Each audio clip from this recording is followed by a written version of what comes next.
रामपुर नाम का एक गांव था जहां सभी लोग बड़े खुशहाल रहा करते थे।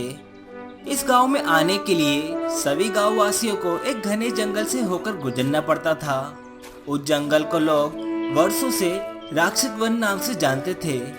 वो जंगल काफी घना होने के बावजूद भी उस जंगल में कोई जंगली जानवर ने आज तक इंसानों पर हमला नहीं किया। लोग बड़े आराम से उस जंगल से आए जाया करते थे। लेकिन ये जंगल जो दिन में इतना शांत हुआ करता था, वही रात में लोग इस जंगल से गुजरने से डरते थे। कुछ लोगों का कहना था कि उन्होंने इस जंगल में रात को चुड़ैल को देखा है और वो यहाँ से जाने वाले लोगों का खून पी जाती है। उसी दिन से सभी गांव वालों ने और आसपास के गांव के लोगों ने ये तय कर लिया था कि कोई भी सूर्यास्त के बाद इस जंगल से नहीं गुजरेगा। और इस तरह गांव वालों के साथ कोई भी बुरी घटना होने से बच जाती थी।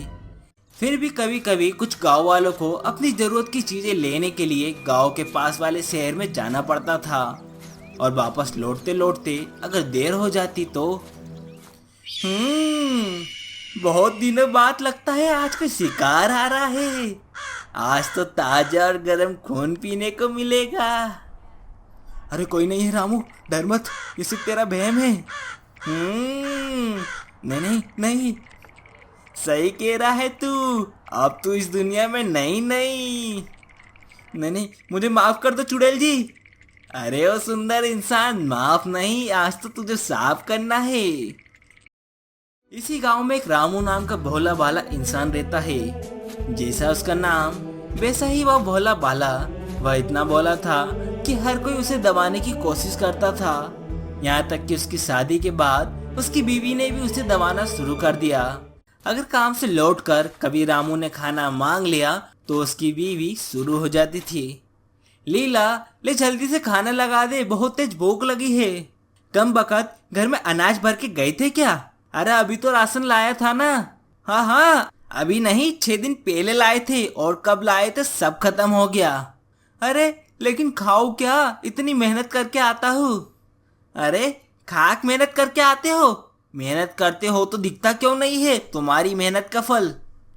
अब चुप रहो तुम। मुझे चुप रहने को कह रहे हो, बस मुझे चुप ही करा सकते हो। और इस तरह बात बात पर ताना मार कर रामू को दबाए रखती थी। अपनी इस जिंदगी से रामू काफी दुखी हो गया था। वह दिन रात सोचता रहता था कि इस गरीब जिंदगी से उसे कब छुटकारा मिलेगा। एक दिन ऐसे ही वह बाहर से लौटा और जैसे ही उसने अपने घर में कदम रखा, बीवी चिल्ला पड़ी, मेरे मायके से भाई और भाभी आए थे, तुम जानबूझकर नहीं आए ना? कहीं उनकी सेवा ना करनी पड़ जाए। ऐसी बात नहीं है लीला, मैं खेतों में पानी डालने गया था। तो तुम्हें खेत के पानी की पड़ी है, मेरे भाई और भाभी की चाय पानी की नहीं। बेचारे ऐसे ही तुमसे मिले बिना चले गए। जाओ, अभी बस अड्डे पे ही पहुंचे होगे। अभी अभी शाम हो गई है, हो सकता है बस निकल गई हो। नहीं निकली होगी, जाओ अभी के अभी जाओ, वरना आने वाले 2 दिनों के लिए तुम्हें भी कुछ नाश्ता पानी नहीं मिलेगा। अरे मेरी बात तो सुनो। क्या सुनूं? अरे मेरे भाई के खर्चे से ही कई बार हमारे घर का खर्चा चला है। अरे ढंग से कमाने लगो तो मुझे कहना ना पड़े। जाओ, मेरे भाई और भाभी को मिलकर आओ। ठीक है, जाता हूँ। अपनी बीवी की बकबक सुनकर रामू तंग आ गया था। सोचा घर में इसकी बातें सुनने से अच्छा है उसके भाई भाभी को ही मिलकर आ जाता हो। मगर घर से ही निकलकर उसको याद आता है कि पैसे तो घर से लाना ही भूल गया, बस अड्डे तक कैसे जाएगा। और वह यह सोचकर वह उल्टे पांव घर लौट आता है तो देखता है कि उसकी बीवी अपनी पड़ोसन से कह रही है, क्या बताओ कमला, मैं तो इस रामू से तंग आ गई हूँ। क्यों, अब क्या हुआ? इनकी कमाई धमाई कुछ है ही नहीं, इसलिए अपने रिश्तेदारों से रिश्ता बनाए रखती हो। काश इनकी कमाई ठीक से चलती, रहने को ढंग का घर होता, हम भी एक दूसरे को प्यार करके सुखी जीवन जीते। मैंने है ना जानबूझकर रामू को अपने भाई और भाभी से मिलने भेजा है। देखना, लौटते हुए जब उन्हें रात हो जाएगी तब मैं चुड़ैल बनकर जाऊंगी और इन्हें ऐसा डराओगी दोबारा मेरे सामने जुबान नहीं चलाएंगे। लीला, आज तक मैं तुम्हारी हर बात सुनता आया, कभी तुम पर हाथ नहीं उठाया, पर तुमने हद कर दी। आज अगर तुम डायन बनकर मेरे सामने आई तो मैं तुम्हारी कस के पिटाई कर दूंगा और बाद में अगर तुमने अपने भाई भाभी या मायके वालों से शिकायत की तो मैं मुकर जाऊंगा कि मैंने तो डायन समझ के पीटा था। आओ, आज तुम्हारी खेल नहीं। और रामू वहां से चुपचाप उल्टे पाँव लौट जाता है और उसके भाई भाभी से मिलकर उन्हें मस्का लगाकर लौटाता है, ताकि वह उसके भाई भाभी को कह सके कि मैं तो आप लोगों से मिलकर लौट रहा था, मुझे क्या पता था कि ये डायन बनकर मुझे डराने आई है। मैंने तो असली डायन समझकर उसे पीट दिया। और जैसे ही वह राक्षस बन के जंगल में पहुंचता है, अचानक उसे जोर जोर से हंसने की आवाजें आती है। ओ तो आ गई लीला मुझे डराने, आ देखता हूँ तुझे। ओ इंसानी गरम खून, आज बड़े दिनों बाद एक तगड़े इंसान के खून का स्वाद मिलेगा। लीला को पेड़ के पास बुलाने के लिए मुझे डरने का नाटक करना होगा। फिर रामू डरने का नाटक शुरू कर देता है। नहीं नहीं मुझे छोड़ दो, वैसे भी मैं बहुत दुखी हूँ। अच्छा तो तू तेरे जीवन से दुखी है, तो तेरे को तेरे जीवन से ही छुटकारा दिला देती हूँ। खून पिएगी मेरा, पी ले पी ले, बरसों का बदला लेना है तुझसे, रोज खून पी पी कर अधमरा कर दिया है, आज मैं तेरा खून पीऊंगा।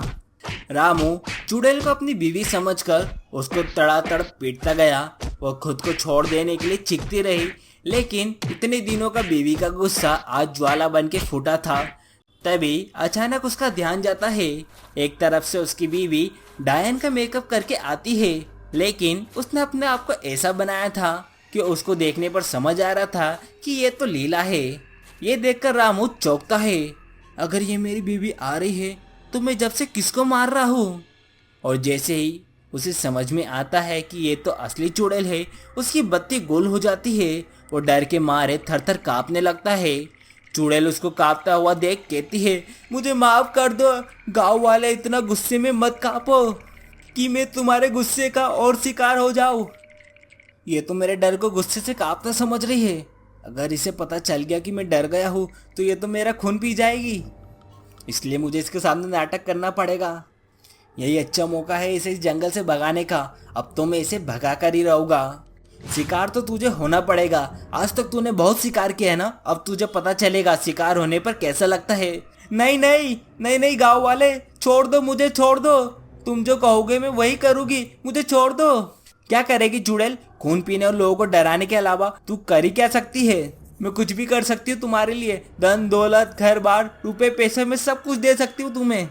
ये सुनते ही रामू को लगा, जब वो रोज भगवान से मांगता था कि मेरी गरीबी दूर करके मुझे सुखी कर दो, लगता है भगवान ने मुझे मौका दे ही दिया। और वैसे भी लीला मुझे कहती थी कि मेरे पास अगर सब कुछ होता तो हमें रिश्तेदारों के सामने झुकना ना पड़ता, फिर हम सुखी जिंदगी जी सकते थे।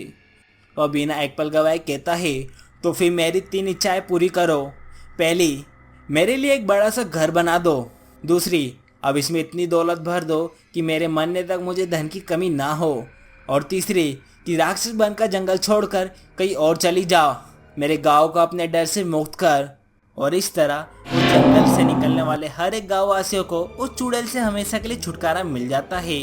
वो चुड़ैल हमेशा के लिए राक्षस बन को छोड़कर चली जाती है। और इसके बाद रामू जब घर पहुंचता है तो वो देखता है कि उसका घर एक बहुत बड़ा घर बन चुका है और उसकी बीवी घर के दरवाजे पर एक आरती की थाली लिए खड़ी है उसके स्वागत के लिए। और इसके बाद से रामू और लीला दोनों एक साथ सुखी जीवन जीने लगे।